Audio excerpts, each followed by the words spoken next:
안녕하세요. 허브경제TV입니다. 오늘 볼 종목은요, 두산 퓨얼셀이라는 종목 좀 보도록 하겠습니다. 오늘 1% 정도 음봉이 나오기는 했는데요. 아무래도 지수가 좀 밀리다 보니까 좀 연동이 되어 있는 흐름이다. 그 정도까지만 좀 이해를 해주시면 될 것 같습니다. 이 내용들을 좀 보기 전에 저희 허브경제TV에 놀러 오시면은 카톡 친구 추가하는 방법을 좀 깔끔하게 정리해 놓은 게 있어요. 이거 보시면서 제가 한번 설명을 드릴게요. 아무래도 사칭 채널이 있어갖고 좀 피해를 보시는 분들이 있다라고 저희가 전에 들어갔고, 요거를 한번 말씀을 드리겠습니다. 친구 추가 아이콘이 있으니까 이걸 한번 눌러주시고요. 아이디로 추가 버튼 눌러주시면 됩니다. 그리고 나서 HERB2019를 입력을 하고 친구 추가 버튼 눌러주시면 끝납니다. 굉장히 간단하죠. 요렇게만 좀 진행을 해주시면 사칭 채널로 넘어가지는 않을 거다 라고 좀 말씀을 드리겠고, 친구 추가하신 다음에 두산 퓨얼셀이 궁금하다, 아니면 무료 체험이라든지 무료 추천 종목을 받고 싶다, 언제든지 저희한테 요청을 하시면 된다 라고 좀 말씀드립니다. 그리고 저희 홈페이지에 보시면 수익 인증하는 곳이 있습니다. 여기 놀러 오시면은 오늘 저희 부산주공 매도했던 거, 퍼스텍 매도했던 거, 신성 ENG 매도했던 거 깔끔하게 정리해놨잖아요. 요것도 보신다라고 하면 저희 허브경제TV를 판단하는 데 있어서 도움이 되지 않을까라고 생각을 합니다. 언제든지 오픈되어 있으니까 보시고 다 둘러보시고 궁금한 거는 카톡 친구 추가 먼저 하시고 문의를 남겨놓으면 된다, 이렇게 좀 말씀드리고 넘어가도록 하겠습니다. 두산 퓨얼셀 청정 수소 연료 전지로 전환을 위해서 초격차 기술 경쟁력 확보에 나섰다라고 얘기를 합니다. 이게 두산 퓨얼셀 혼자 진행하는 건 아니고요.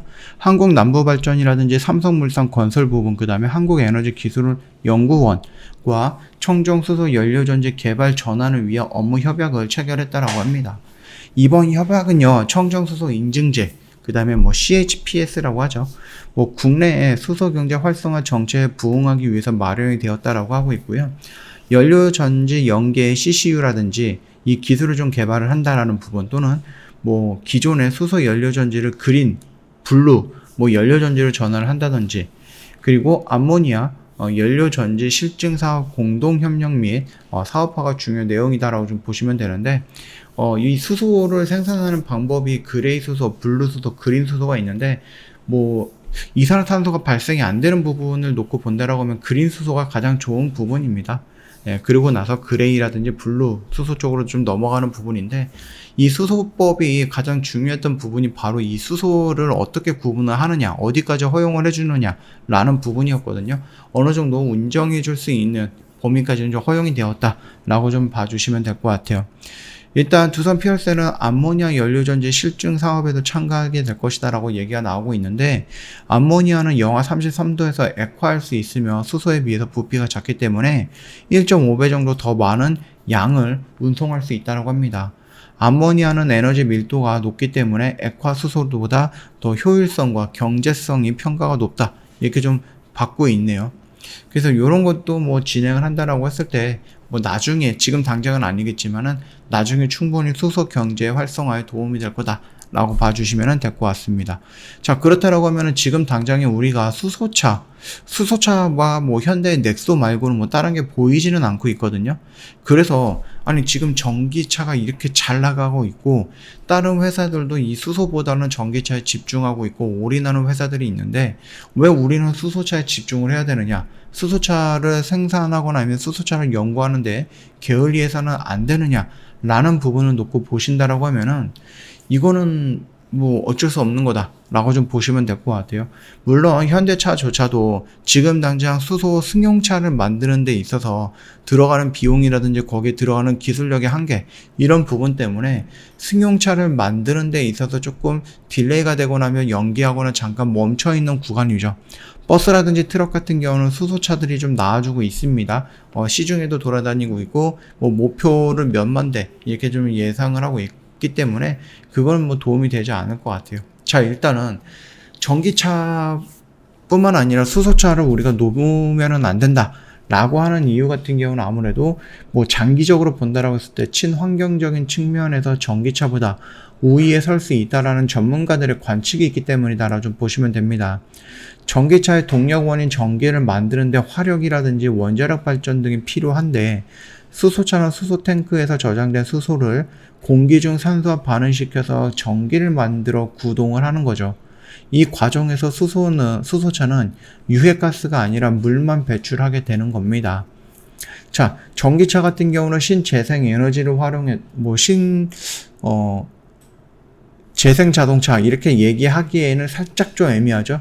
왜냐면 그 전기를 생산하는 데 있어서 이산화탄소가 발생이 되는 그런 발전소를 이용을 해야 되는 부분이기 때문에 온전히 전기차가 신재생 에너지를 이용해서 친환경으로 만들어진 전기차다 라고 말하기에는 살짝 좀 애매합니다. 네, 그런 모습을 놓고 본다라고 했을 때 수소라는 차는요, 우리가 생각하는 미래에 조금 더 접근이 되어 있는 그런 친환경 차다라고 보시면 될 것 같아요. 수소는요, 고갈되지 않은 에너지라는 점에서도 탄소 중립을 위해서 에너지로 좀 필요한 부분이다. 수소는요, 물을 열 분해해서 만들 수 있어서 사실상 무한 공급이 가능하다라고 좀 보면 됩니다. 물론 이제 바다도 있고 수돗물도 있고 지하수도 있고 여러 가지가 있겠지만은 하늘에서 떨어지는 비들 같은 것도 있잖아요. 물론 이제 기후가 어떻게 변해가지고 비가 더 이상 오지 않는 이런 상황에 놓여 있지는 않을 것 같습니다만 그런 최악의 경우를 제외한다라고 하면은 수소는 고갈되지 않는 에너지다라는 부분은 어느 정도 공감할 수 있는 부분이겠죠.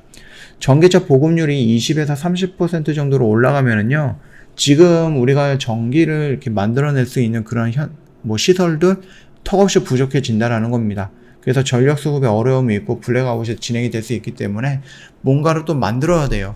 그러는 흐름에서 원전이 가장 크게 부상이 되고 있는 시점인데, 이 원전이 그린 에너지다라고, 청정 에너지다라고 유럽 쪽에서 승인이 나오기는 했지만 그거를 만드는 과정이라든지 이런 부분까지 놓고 본다라고 하면은 꼭 그렇지만은 않다, 이렇게 봐주시면 될 것 같아요. 일단 현재 기술로는 아직 부족한 부분이 많이 있습니다. 수소 생산 과정이 전기보다 친환경적이라고 단정할 수는 없는 부분이고, 이는 좀 풀어야 하는 부분이겠죠. 그래서 이게 좀 우리나라에서도 민주당과 국민의힘이 엇갈렸던 부분이 그린 수소를 생산하는 과정에 있어서, 민주당 같은 경우는 태양이라든지 풍력으로만 이용해서 그린 수소를 생산을 하자, 그리고 국힘 같은 경우는 원전까지 껴야 된다, 이런 부분이었거든요. 예, 그러다 보니까는 조금 이견들이 있어서 이 수소법이 통과가 되는데 시간이 좀 오래 걸렸다라고 봐주시면 됩니다. 그럼에도 불구하고 일단 결국은 성공이 된 거죠. 신재생 에너지를 이용해서 물을 전기 분해하는 수전의 방식 개발을 서둘러서 진행을 해야 된다. 이것도 두산 퓨얼셀이 연구하고 있습니다. 연료 사용 방식을 고려하면 수소차로 갈 수밖에 없다, 이런 식으로 얘기가 나오고 있고요. 결국은 친환경 이런 부분도 있겠지만 조금 더 넓은 의미로 조금 더 디테일하게 조금 더 가까이 본다라고 하면 결국은 전기차가 늘어나면 늘어날수록 그 전기를 생산하는 부분도 늘어나야 되기 때문에 결국 친환경으로 가는 부분에 조금 애매해진다라는 부분이겠죠. 예, 그러다 보니까 이 전기 수요를 수소로 좀 나눠야 된다 라고 봐주시면 될 것 같습니다. 그러다 보니까 수소 자동차, 수소 선박, 수소 전철, 비행기, 드론 이런 쪽에 이 수소 연료 전지가 필요하다라는 거는 이해할 수밖에 없는, 인정할 수밖에 없는 미래다라고 생각해 주시면 될 것 같습니다.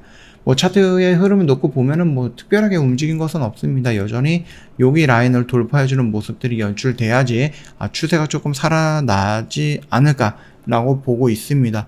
연기금 투신 외인들에서 최근에 좀 들어왔던 물량들은 나쁘지는 않죠.